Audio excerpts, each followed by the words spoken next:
Belajar terlebih dahulu nomor 1 yang melayani tanpa pamrih dihormati. Kita belajar dari teladan Daud. 1 Samuel pasal 16 ayat 1 sampai 13. Ambil catatan, saya tidak kasih poin-poin sederhana kali ini, rema-rema yang harus Anda tangkap sendiri. Kita bisa belajar banyak dari kejadian yang ditulis di sini. Daud diurapi menjadi raja. Inilah hari cikal bakal Raja Daud.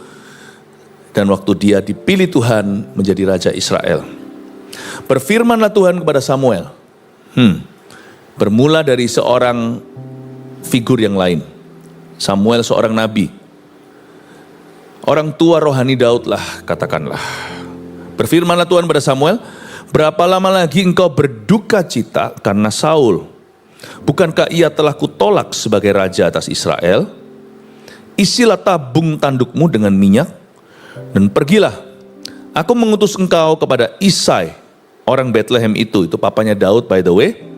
Sebab di antara anak-anaknya telah kupilih seorang raja bagiku, berhenti di ayat 1. Background story latar belakangnya, Samuel itu disuruh cari raja Israel berikutnya. Saul masih hidup, belum mati.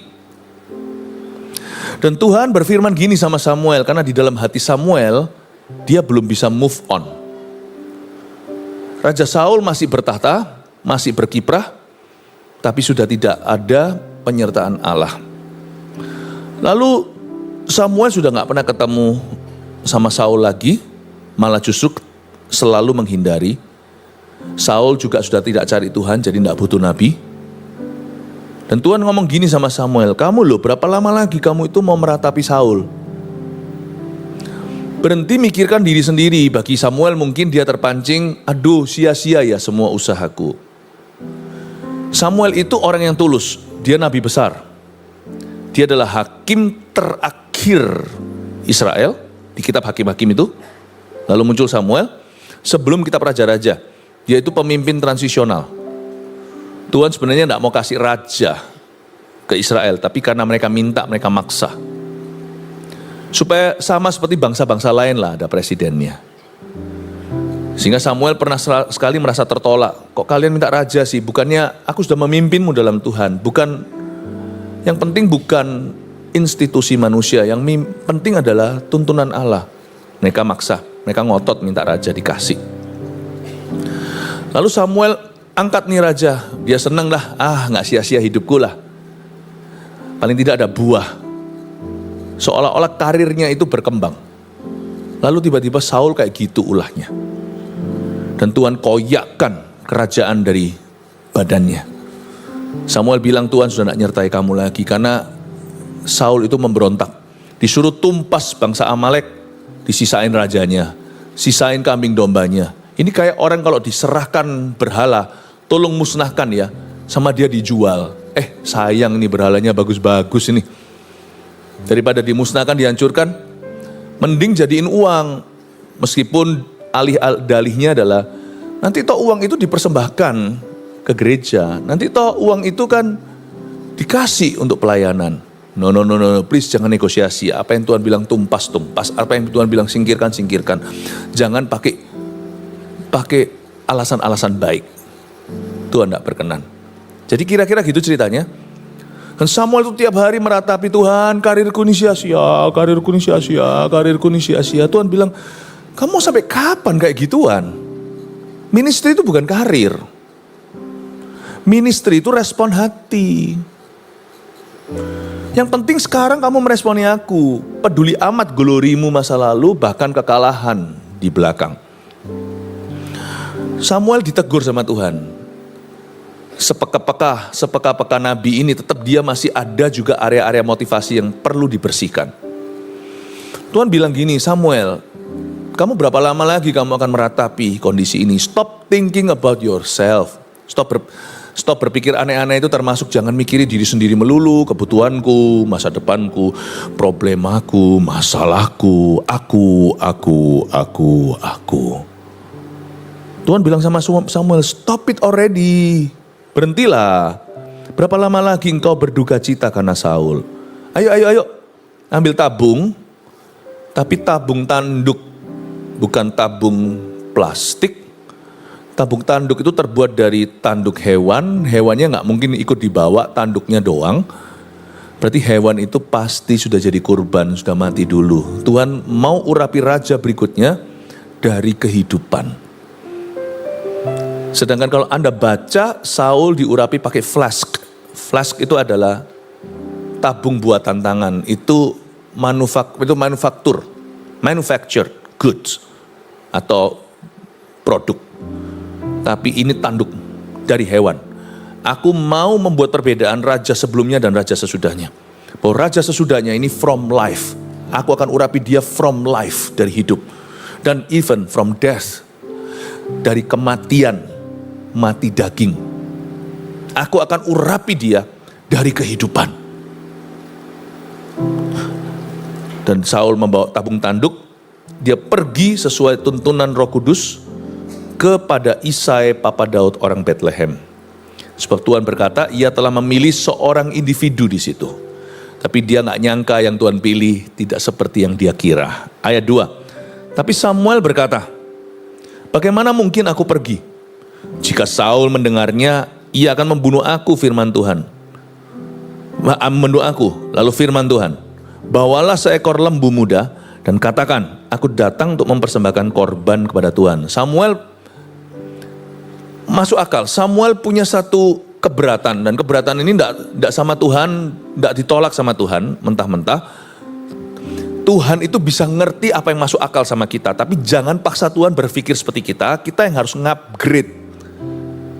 Ya, kita harus upgrade diri kita untuk berpikir seperti Tuhan. Makanya kita butuh firman untuk mentransformasi pikiran. Samuel ini takut. Tuhan bilang bahasa Hokian, cengli, ketakutanmu. Masuk akal. Jadi it's okay loh kita ngomong sama Tuhan apa yang masuk akal. Tuhan tuh gak akan tampar kita. Tuhan tuh gak kasar. Tapi jangan berhenti di situ, kita harus dengarkan. Dan kalau aku mikir gini, what do you think, oh God, how about you? Bagaimana dengan Tuhan? Menurut Tuhan gimana? Nah, setelah Tuhan mengutarakan pikirannya, jangan berdebat sama penciptamu. Bilang bukan kehendakku tapi kehendakmu yang jadi. Tuhan bilang sama Samuel, gini aja loh, kamu datang untuk mempersembahkan korban kepada Tuhan. Ini bukan dusta atau dusta putih. Kamu ndak usah langsung terus terang di depan dan bunuh kesempatan. Aku datang sini untuk angkat raja. Nah, itu salah satu agendamu. Tetapi kan kamu datang itu bisa mempersembahkan korban. Di Bethlehem kamu undang rakyat termasuk Isai di dalamnya. Tuhan ajari kita untuk luas. Katakan luas. Luas. Misalnya kita mau beritahu sama anak kita, lu jangan malas. Ayo belajar, apalagi nanti sebentar lagi ada ulangan. Jangan dibodoh-bodohkan, jangan dimarah-marahin. Bisa gak sih? Maksudnya mulia, caranya salah. Kenapa enggak kalau kita ada waktu, luangkan waktu untuk anak, mentori dia. Ajak dia doa, enggak usah langsung di depan beritahu lu harus belajar. Bukan berarti jadi orang basa-basi. Jadi orang memang harus straightforward, harus terus terang. Tetapi terus terangnya juga harus smart. Kita dipanggil untuk menjadi cerdik seperti ular, tapi bukan motivasinya uloh. Kita harus tulus seperti merpati. Kita bisa beritahu sama anak kita, tahu enggak? Nah, papa punya teman gini. Atau gimana? Kamu tahu kalau kamu belajar sekarang enggak? Belajar sekarang itu beda loh. Kamu belajar matematika memang bosan ya? Wah iya pak, susah nih kalkulus apalagi. Tapi mungkin kamu lupa semua teorinya nanti kuadrat-kuadrat. Kecuali kalau memang profesimu di situ. Hitung-hitungan. Ya, hitung risk, hitung apa. Tapi matematika membuat kamu berpikir jeli loh. Kamu jadi orang gak mudah ditipu. Karena kamu bisa ngitung. Bisa menghitung. Oh iya ya pak, ayolah belajar yang benar. Papa gak minta kamu dapat A+. Susah paling tidak dapat B lah. Ya. Gak ada lah orang yang paling tumpul pun IQ-nya. Kalau dia belajar sungguh-sungguh ya pasti dapat. Daripada kita bodoh-bodohin anak kita. Ya kan? Caranya itu jangan kasar. Caranya itu kalau kita rasa kalau dengan kita ngomong langsung begini disalah ngerti. bangun pelan-pelan. Tuhan ajari sama Samuel, gini aja kalau kamu takut. Sekalipun kalau kamu terus terang, loh aku lindungi kamu. Buktinya nanti ada sih, Saul nanti kejar Daud kemudian hari, sampai ke dekat Ramah, tempat Samuel tinggal. Itu Saul tahu gak ada cerita, dia rebah, sampai telanjang seharian. Lalu dia kepenuhan seperti Nabi. Gak bisa mendekati, mau tangkap Daud, bunuh Samuel kalau dia halangi. Gak bisa berdiri di atas kedua kakinya. Geblak dia. Tuhan sanggup, tapi Tuhan tuh ngerti ketakutanmu, kekhawatiranmu. Jadi Tuhan kasih tahu hikmat-hikmat baru yang baru tercipta saat itu. Karena sebenarnya gak perlu, karena Tuhan sanggup melindungi. Tapi karena Tuhan tahu kelemahanmu, Tuhan ingat bahwa engkau dan aku hanyalah debu dan abu. Makanya Tuhan itu juga bisa memahami loh. Makanya itu kalau kita datang ke Tuhan tuh rasanya Tuhan tuh tinggi sekali, susah tergapai. Salah, Tuhan tuh merendah, memahami dunia kita. Tapi jangan kita menyandera Tuhan di level kita. Izinkan Tuhan berkarya, bawa kita ke levelnya. Agama semata-mata itu menarik Tuhan turun dan Tuhan dijadikan sesuai pikiran. Tapi iman itu membawa kita naik dari orang berdosa seperti kita, dikuduskan untuk mengerti jalan-jalan Tuhan. Saya dorong Anda untuk bukan sekedar punya agama-agama Kristen, tapi memahami Kristus, mengenal Kristus. Tapi Samuel itu bilang, bagaimana mungkin aku pergi jika Saul mendengarnya, ia akan membunuh aku. Memang betul, kalau sampai tahu ya, mati itu. Saul ini kan kayak Herodes spiritnya. Ada nubuatan, ada raja lahir di Bethlehem, Herodes terancam babi buta. Samuel tahu bahwa resikonya adalah mati. Karena Saul sudah gak takut sama Tuhan, apalagi takut sama Nabi. Kita lihat ayat 3. Anda bisa ngikuti saya? Bisa? Ya, puji Tuhan ya. Kemudian undanglah Isai ke upacara pengorbanan itu, lalu aku akan memberitahukan kepadamu apa yang harus kau perbuat. Di sana nanti aku kasih instruksi. Jangan kau rencanakan segala sesuatu. Urapilah bagiku orang yang akan kusebut kepadamu. Tuhan bilang nanti kumpulkan ya Isai di situ. Nanti saya kasih kamu instruksi di lapangan. Hidup itu tidak semua bisa berdasar perencanaan. Rencana kita itu dasar. Kita nggak boleh jadi orang itu tidak punya planning. Kalau kita tidak punya planning, kita itu sudah punya planning sih. Planning itu gagal. Sekalipun kita sudah punya planning, serahkan rencanamu kepada Tuhan supaya terlaksana perbuatanmu, bahkan melampaui rencanamu. Setiap orang punya planning. Saya punya planning. Tahun ini apa? Tahukah bahwa semua jadwalnya GMS sudah terset tahun ini? Bukan berarti kaku. Kita terbuka untuk fleksibilitas. Tapi prinsipnya dapat dulu. Jadi kita harus punya perencanaan. Mau punya anak berapa? Jangan, aduh pastor, saya dalam kesulitan ekonomi. Banyak anak, banyak rezeki. Tahu, tapi pusing 7 keliling kalau kita tidak punya persiapan. Anaknya 4 atau 5. Nggak punya perencanaan. Sedapatnya katanya. Anak pun sudah ada, kita juga tidak bisa gariskan, tidak di grooming untuk apa-apa. Anak kita lepas atau cul-culan, lalu habis itu kita hanya kerja, pulang kasih uang. Anak tidak pernah dapat bimbingan. Kita tidak tahu anak ke-1 nanti mau jadi apa. Yo, aku kan tidak tahu, aku bukan Tuhan. Ya memang bukan Tuhan, tapi kan sana hamba Tuhan bagi anaknya. Hamba Tuhan kan punya semacam kepekaan. Anaknya juga nggak tahu mau apa, grooming, kesyirah-syirah, whatever will be. Nggak punya perencanaan. Tuh anaknya nanti jadi anak liar. Kenapa ada banyak anak liar di dunia ini? Makanya keluar satu kata-kata, sebenarnya bukan kata kotor sih, itu keluar, itu kata kasar. Karena itu seperti hujatan. Kata anak yang kurang ajar. Itu betul-betul orang zaman dulu keluar term ini itu dari pengalaman. Orang-orang mulai curiga, kenapa anak itu bisa liar? Karena dia kurang diajari sama papa mamanya. Kurang diajari di rumah, kurang dibimbing, kurang di grooming. Jadi dia kurang ajar. Berani berbuat sesuatu yang kurang sopan. Kalau kita tidak punya perencanaan, hancurlah hidupmu. Orang punya perencanaan aja masih bisa hancur. Tapi jangan berhenti di situ. Ada hal-hal tertentu yang Tuhan kasih nanti di lapangan sambil kau jalan. Perencanaan Samuel adalah dia mau pergi ke Bethlehem dan dia tahu harus ketemu Isai. Dan dia membawa lembu muda untuk dipersembahkan, semua perencanaan. Tapi nanti Tuhan berkata, ada sebagian lagi yang terjadi, tidak akan kuberitahukan sekarang. Kamu harus melaku dulu atau harus jalan dulu. Kamu harus melakukan perintahku pertama, nanti akan ada surprise yang terjadi. Dan itu bukan rencanamu, tapi rancanganku yang lebih tinggi. Kita juga kalau mau melayani ya, misalnya tahun ini aku gak mau jadi jemaat yang pasif, kita harus punya resolusi. Tahun ini beda dengan 2024, selama ini aku hanya memanasi kursi.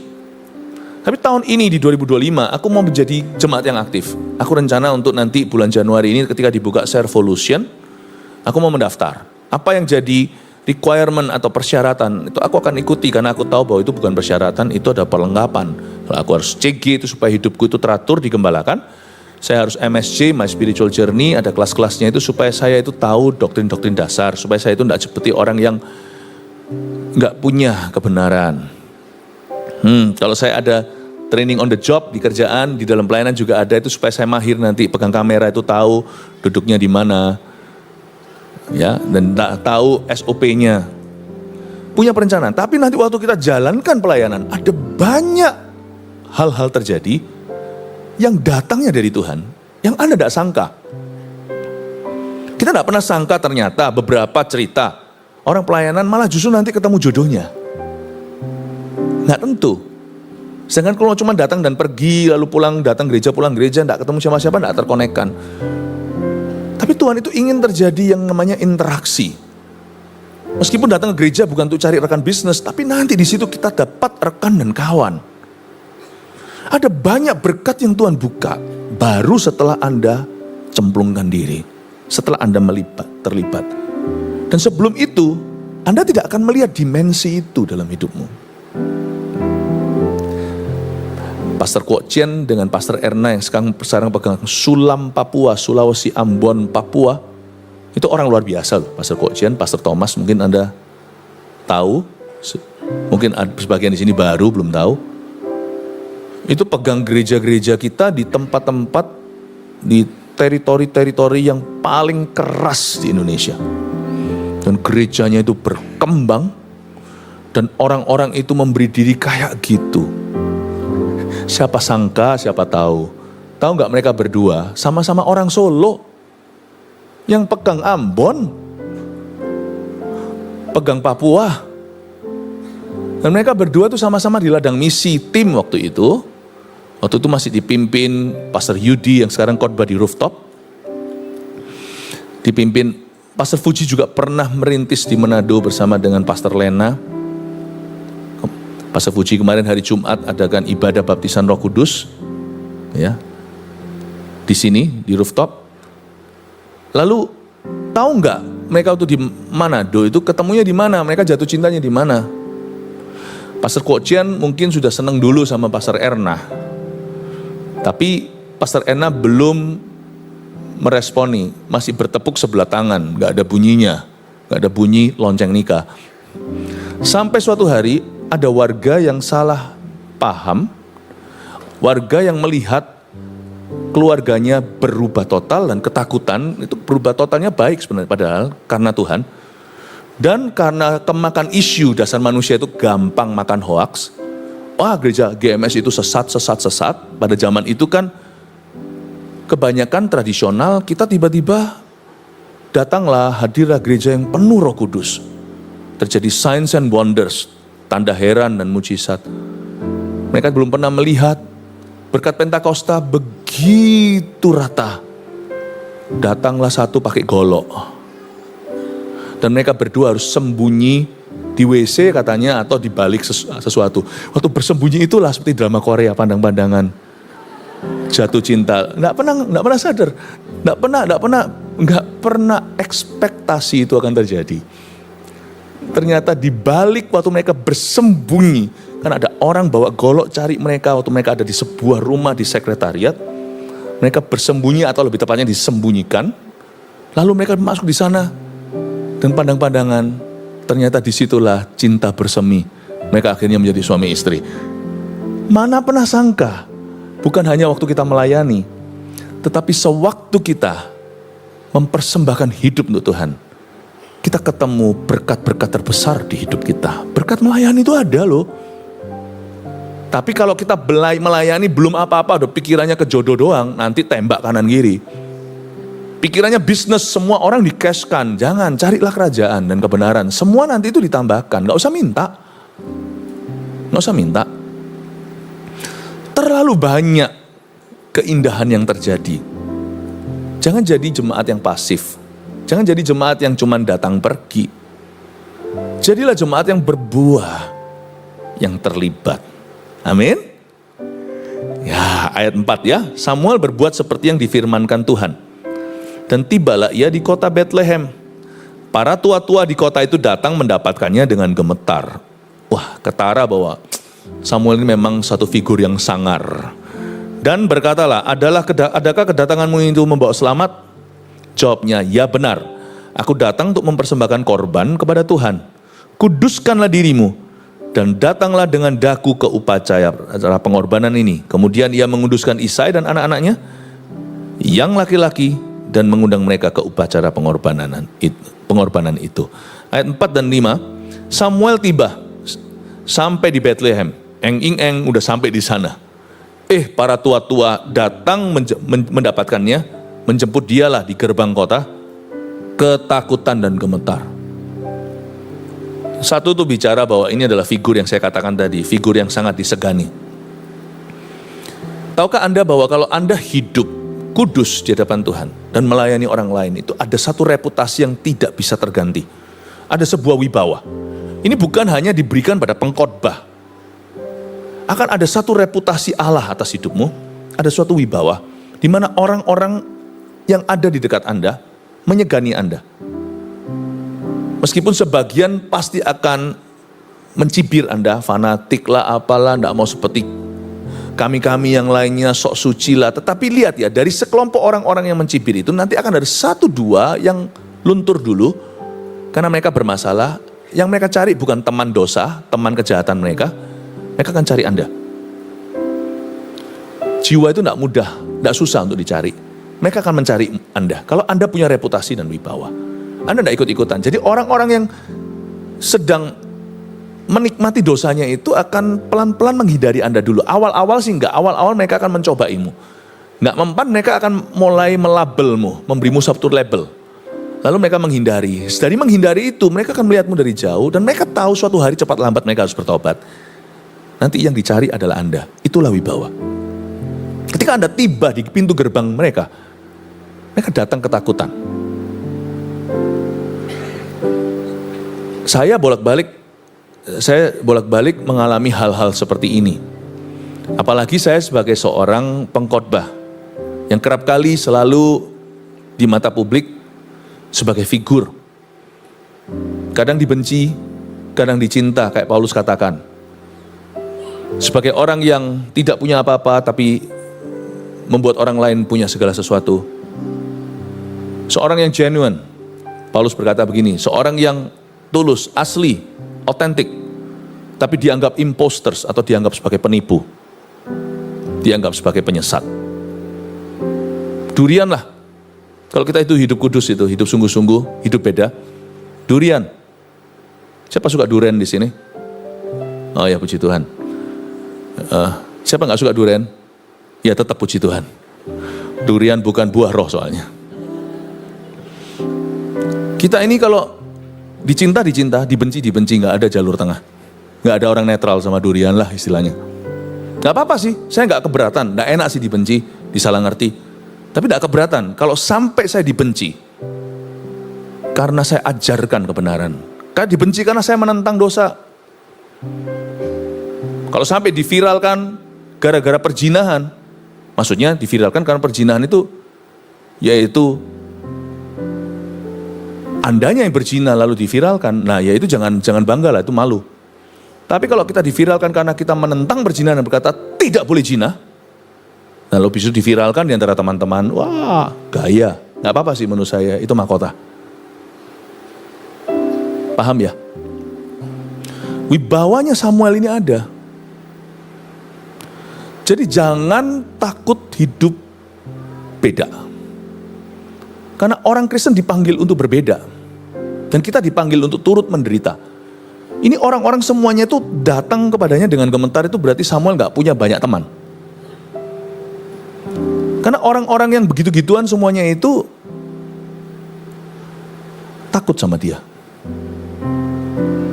Sebagian takutnya bukan karena takut sama dia, sebagian orang takut sama kita, lalu mereka mencibir. Itulah caranya untuk menutupi rasa takut mereka akan Tuhan. Dengan cara begini, silau deh terhadap dosa sendiri. Tapi sebagian lagi takut sama Tuhan, takut ketahuan dosanya. Saya pernah ketemu sama orang di mana orang itu, saya cuma ketemu itu untuk alasan yang berbeda, bukan untuk konselingnya dia, bukan juga untuk memenangkan dia, cuma ketemu atau urusan apa gitu, urusan praktis. Duduk itu kursi kertakan, ternyata dia gemetar. Saya kaget, kenapa kamu gemetar? Saya takut ketahuan dosa saya. Loh, kalau sana enggak bergetar sampai kursi mejanya sampai bergetar sungguhan, saya juga nggak tahu. Tapi karena sekarang begini, ketahuan. Ada dosa apa? Lucu deh. Bukan karena urapan sungguhan, bukan karena saya tiba-tiba urapan hadirat Allah, bukan. Cuman reputasi aja. Sebagian orang bilang fanatik, tapi sebagian orang percaya bahwa ada Tuhan di hidup kami. Sekalipun dia hidup dalam dosa, bukan karena merasakan hadirat Allah, cuman ada di dalam hadirat kami. Dan dia tahu reputasi bersih yang kami miliki, gemeter dia. Saya bilang, kamu itu lucu. Kalau kamu tidak bergetar gini kan saya tidak tahu. Tapi kamu gemetar gini, akhirnya saya tidak intimidasi, orang udah ketakutan kok. Anak muda sih. Saya bilang, what can I do to help you? Apa yang bisa saya lakukan untuk agar saya bisa membantumu? Lalu dia cerita sama saya pergumulannya. Akhirnya saya doakan. Puji Tuhan ya, tidak semua itu karena urapan gitu, tidak semua. Reputasi, bisnismu punya reputasi yang baik nggak sebagai anak Tuhan? Keluarga Anda punya reputasi yang baik nggak? Anda sebagai mahasiswa punya reputasi yang baik nggak? Sehingga orang datang ke Anda itu bergetar, gemetar. Punya nggak? Atau dia cuma Kristen, lalu teman-teman semua ketawa. Iya. Biasanya sekelompok orang-orang, satu ke gereja, 5 enggak. Lalu pendetanya datang nggak sengaja ketemu restoran. Wah ya ini loh jemaatnya, lalu ketawa, wah semuanya kayak hyena, wah. Ya. Tapi pastor biasanya gitu. Dia juga seperti kami kok. Wah, ayo ngaku bro, ngaku. Lucu kayaknya ketawa. Kalau gitu ya saya juga akan ketawa. Masa sih. Ya. Yang malu harusnya orang itu. Kalau sampai teman-temannya bisa bilang dia sama kita. Di depan pendetanya, terus dianya jadi sungkan kan? Ya, Pastor Philip, ya enggak lah teman-teman saya ini iseng kok. Ya. Dalam hati menurut saya sih ada benernya. Soalnya teman-teman saya enggak berani ngomong gitu tentang saya. Enggak berani. Memang kehilangan teman sih, saya jamin. Tapi temanmu akan sisa kualitas memang. Sisanya adalah ladang misi. Ada benernya, teman saya enggak ada berani ngomong gitu sama saya. Malah justru sebaliknya, ini temanku. Saya pernah sekali tepuk satu orang di belakang. Gitu. Lip. Kalau sudah manggil Lip itu pasti sudah ada sesuatu di masa lalu kita. Lip. Ingat gak aku? Mau bayar kasir. Saya paling gak bisa kalau ditodong. Ayo ingat gak saya? Saya bukan Tuhan. Lalu habis ngomong, ya gaya masa lupa sama teman lama segalanya. Teman SD, teman SMP, saya salaman langsung, nggak usah gaya, tanggalkanlah lu siapa, pendeta, whatever.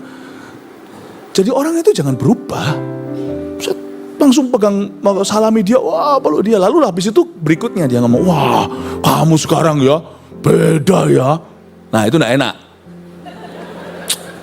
Sekarang ya gak enak ngomong gini, rasa sungkan ya. Tapi dia ngomong sesuatu lah, istilahnya kayak dikenal lah, apalah.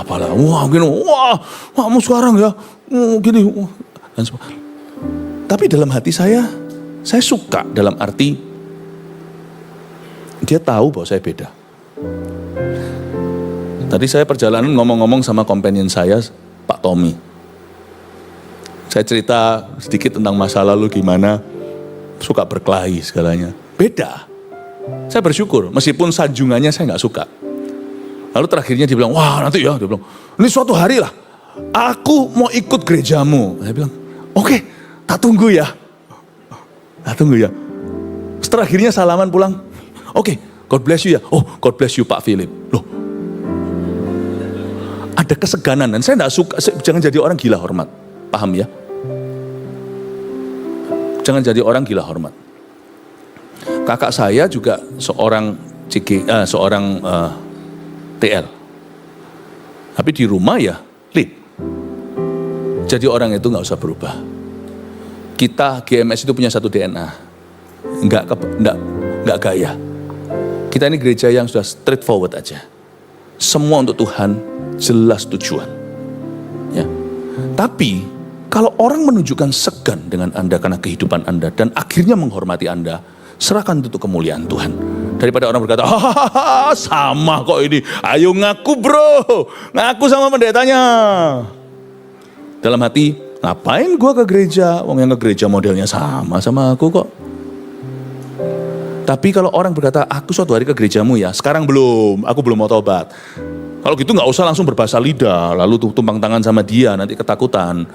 Lalu saya bilang, oke kalau gitu cepat bertobat ya, tak tunggu ya. Pergilah dia. Berikutnya, waktu saya berdoa, saya akan ingat orang itu dan berkata, Tuhan, kuserahkan teman lamaku ini agar dia bertobat. Suatu hari akan ketemu di dalam gereja. Suatu hari dia dalam CG nanti dan melayani waktu Servolution, jadi usher kayak jadi apa. I will be waiting for him. Bapak Ibu Saudara, apakah Anda punya efek seperti itu dalam hidup ini? Anda mau tahu sejujurnya kekristenanmu seperti apa? Tanya teman lamamu. Mau tahu seperti apa? Lihat dan tanya keluargamu.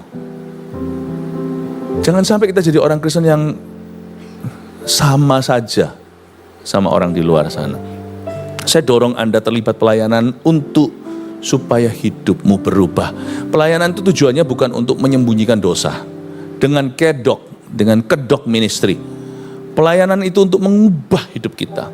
Karena kita melayani ada takut dan ada rasa sungkan kalau kita cinta sama Tuhan, cinta sama jemaat. Ada sungkannya. Saya dulu itu kalau di jalanan itu sering panas waktu saya belum bertobat. Bahaya, sering mau berkelahi sama orang itu karena mungkin diserempet atau orang itu nggak mau ngalah. Tapi sekarang ya, saya kalau di jalan mau marah itu selalu mikir, ini nanti jemaat. Nggak lucu lah, gembala sama jemaatnya berantem, mobil, bel-belan, balap-balapan, turunkan kaca, Pastor Philip kan nggak baik kan. Pelayanan tuh menjaga saya nggak jaga pelayanan, saya pelayanan jaga saya. Setiap kali kalau saya mau gimana, kadang-kadang orang itu kurang cengli gitu kalau nyetirnya itu kadang-kadang yang ugal-ugalan. Sebab pernah sungguhan, kasih rating waktu saya, kan di sini kan beda sama kalau seumpamanya di negara barat. Kalau orang itu kasih rating, kasih sign ke kiri, tik atau ke kanan, itu orang belakang ngalah. Kasih, karena dia sudah minta. Kasih, tapi satu-satu. Kalau yang minta itu panjang ya satu mobil ngalah, satu masuk. Mobil berikutnya ngalah sama mobil satu lagi supaya masuk akal ngalahnya, supaya yang ngalah itu nggak akhirnya telat kerja. Di sini beda loh. Kalau kasih sign ke kanan, tik, justru semua dempet supaya jangan sampai masuk. Itu memang budaya kita yang harus diubah. Rada nggak bangga sama budaya gitu. Tolong ya nanti kalau turun dari parkiran gini selalu curiga. Karena di mall ini apalagi kalau pagi gini itu sudah nggak ada kecuali jemaat. Kalau ada yang rating tik kanan dan kiri, tolong kasih, itu saudaramu. Saya selalu anggap ini jemaat itu keluarga. Artinya ini mungkin papaku, ini mungkin omku, ini mungkin adikku, ini mungkin anakku yang AOG atau yang ngalah lagi. Tapi kalau ngalah ya tolong masuk akal. Kalau yang antri itu 10 mobil, yang ngalah satu, jangan semua yang dempet malah yang minta masuk. Nanti yang situ gak makan-makan. Ngalah suruh ngalah sini, ngalah situ gitu loh. Gantian gitu loh. Lewat cara kita nyetir aja tahu lah kita ini Kristen atau enggak. Tapi pernah sekali sungguhan, ini saya alami ini lucu. Tik tik tik tik tik tik tik nggak dapet. Zaman-zaman waktu saya masih alim-alimnya nyetir, sekarang masih sih. Cuman sekarang saya ngerti gimana jadi street smart. Di Indonesia kalau kita nggak pernah cari jalannya, ya kita nggak akan sampai ke tujuan. Tik tik tik tik tik tik nggak dikasih loh Tommy. Tik tik tik tik tik tik nggak dikasih. Akhirnya terpaksa karena memang semua orang tuh dempetnya canggih, itu bisa berapa senti itu nggak nabrak. Menurut saya sih bagus cara mereka itu mempererat barisan. Andai kata semua orang itu bisa kayak gitu terhadap dosa, nggak bisa buka celah. Tapi loh, orang itu mau kayak gitu tuh loh, nanti paling cuman lebih awal 5 menit sampai kantornya. Tapi dosa di jalanannya itu loh, hati nuranimu gimana? Tik tik tik tik tik nggak dikasih, sungguhan. Akhirnya terpaksa dong, saya buka kasih tangan. Saya kasih tangan, nggak dikasih. Kasih wajah. Ya nggak mau ngasih dempet. Ternyata tahu dia buka. Pastor Philip. Sungkan setengah mati, hari itu dia merasa orang paling berdosa di seluruh dunia. Akhirnya dia paksakan mundur sedikit supaya saya masuk. Tolong ya kepada siapa Anda ngalah, siapa tahu nanti ternyata di balik kaca film itu gembalamu.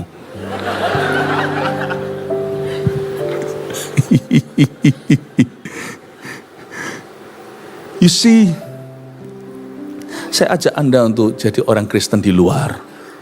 Jadi jemaat GMS di luar. Sedikit merugi enggak apa-apa. Itu pengorbanan yang merupakan pelayanan. Saya dorong Anda belajar seperti cerita Daud ini.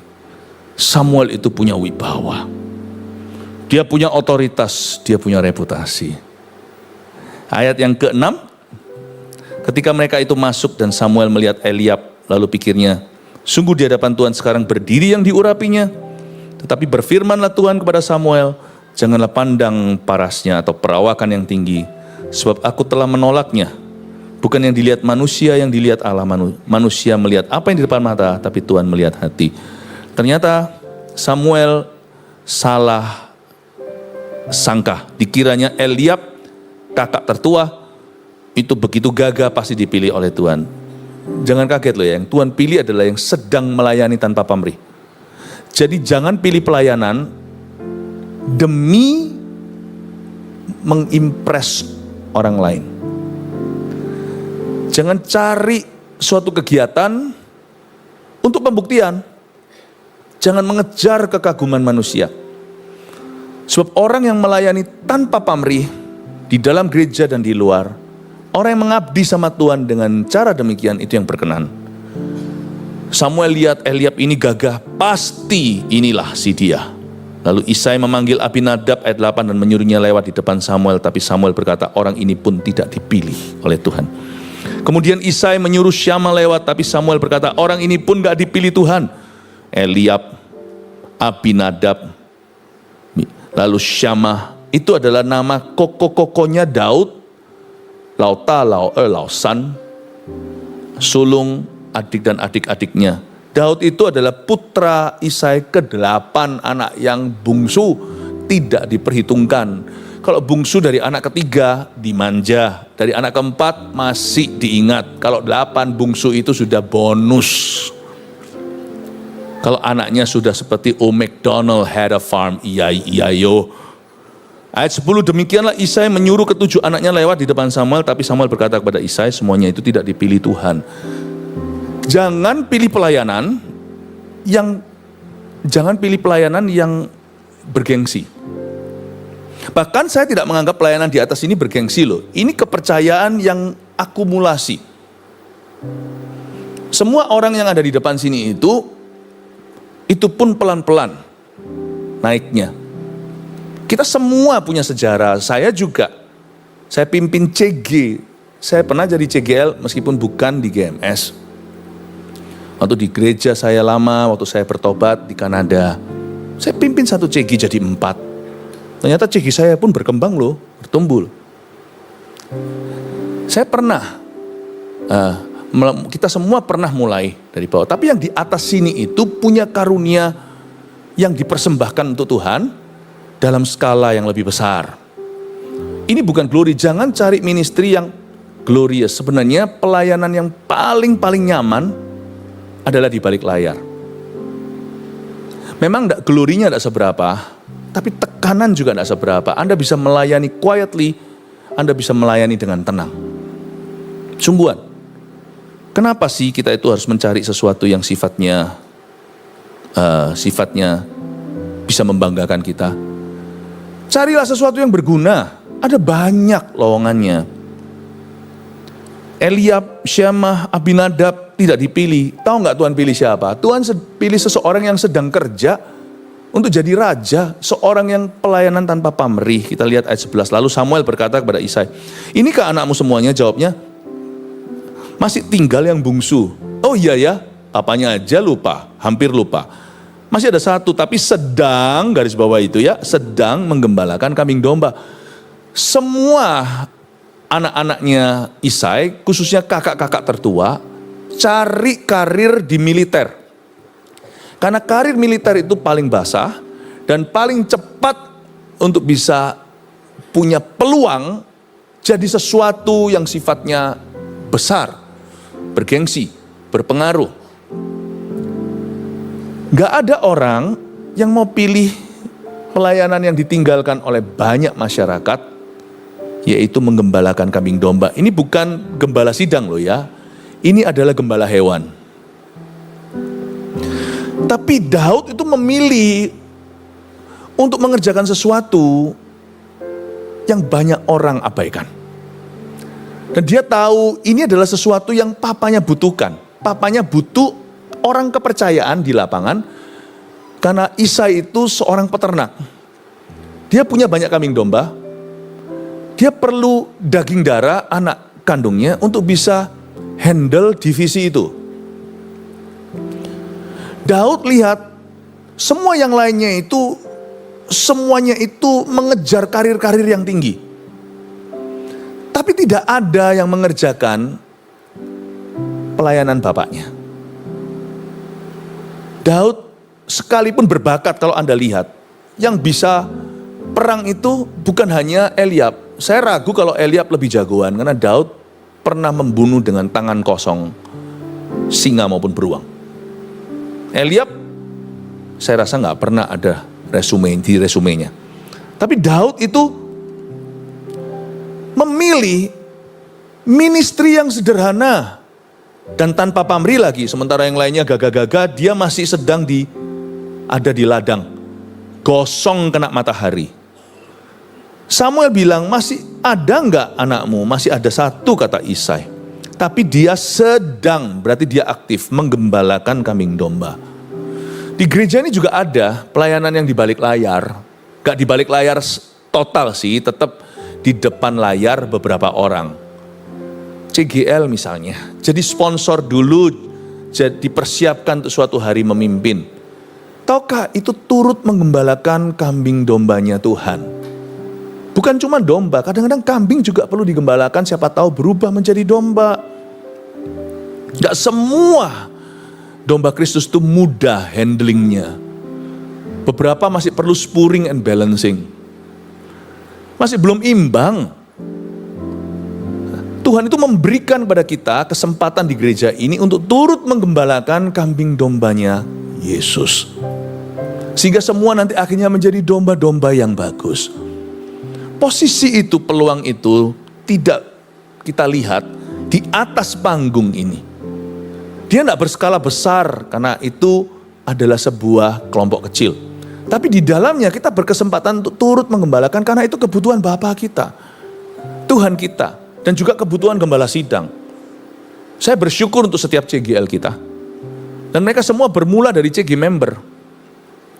Mereka bermula dari orang yang baru dibaptis lah dan sebagainya.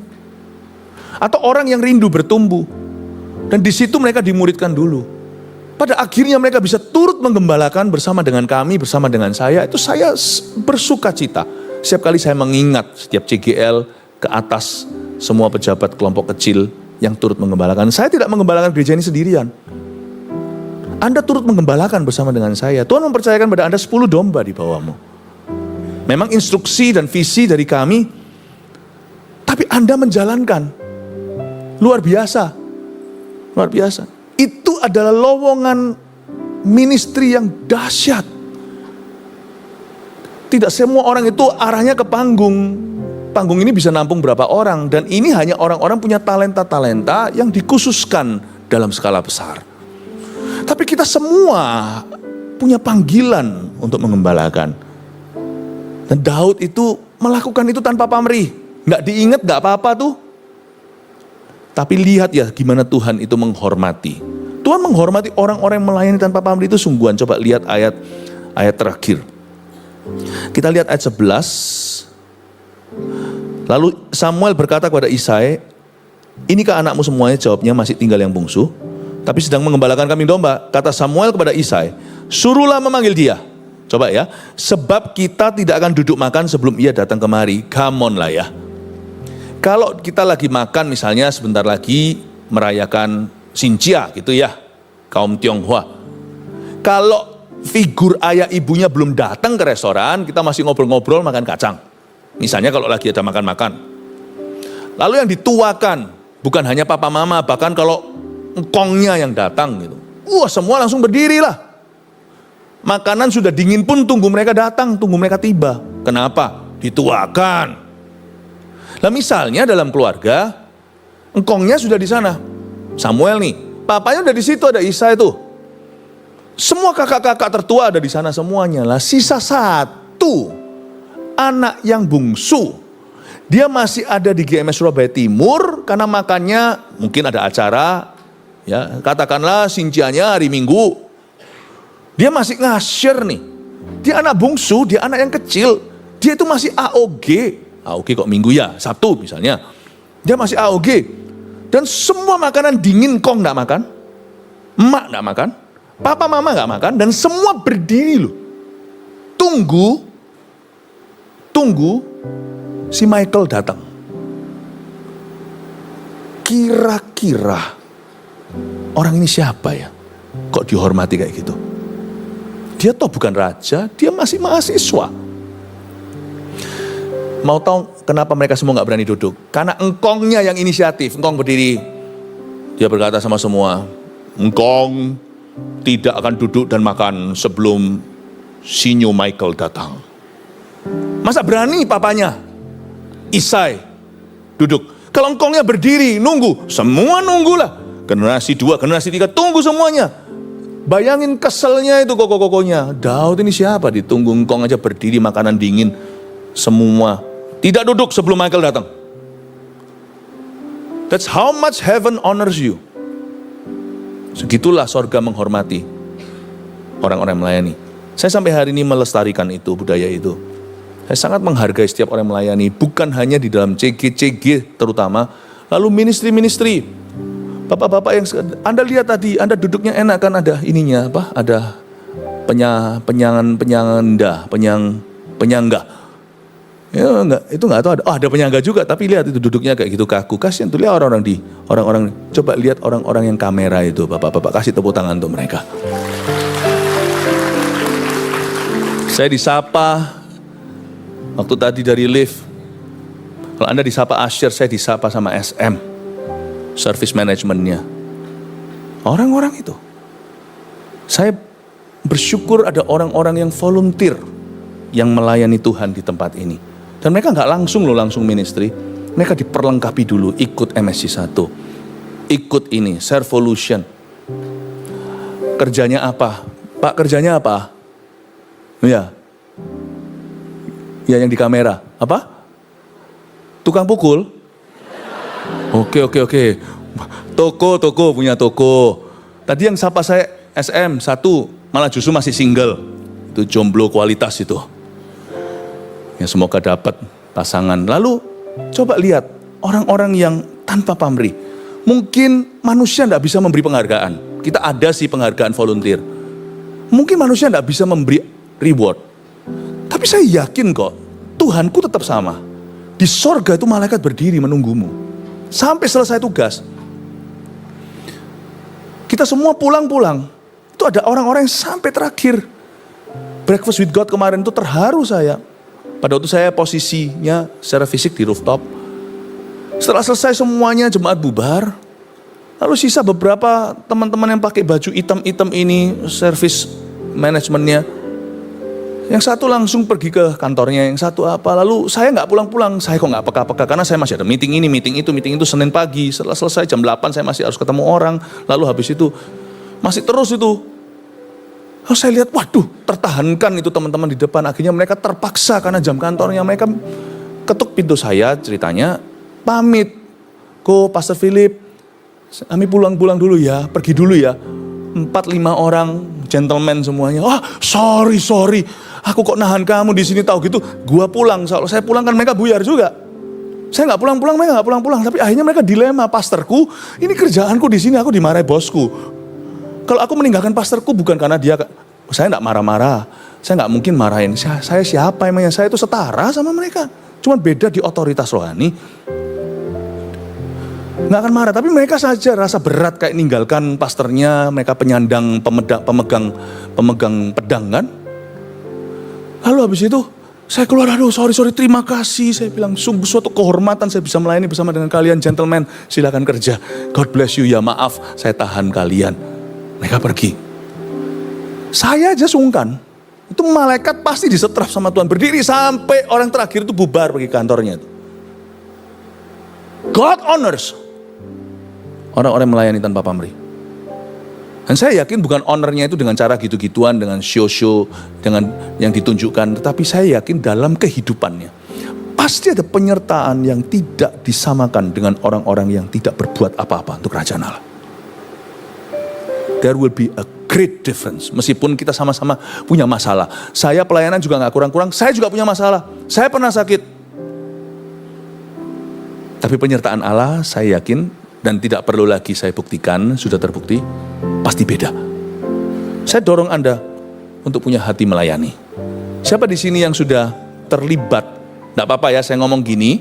Bukan untuk membandingkan, mempermalukan. Setiap orang selalu punya kesempatan pertama.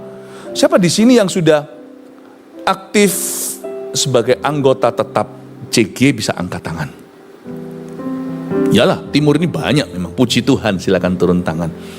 Siapa di sini sekarang bukan hanya CG-nya yang sudah terlibat dalam 1-2 ministry, prayer lah, asyir lah, atau apalah, atau di bagian sosial media lah. Ada orang-orang yang tidak punya meja tapi ikut terlibat. Ada beberapa nanti yang foto-fotoin nanti yang akan upload di sosmed sebentar lagi.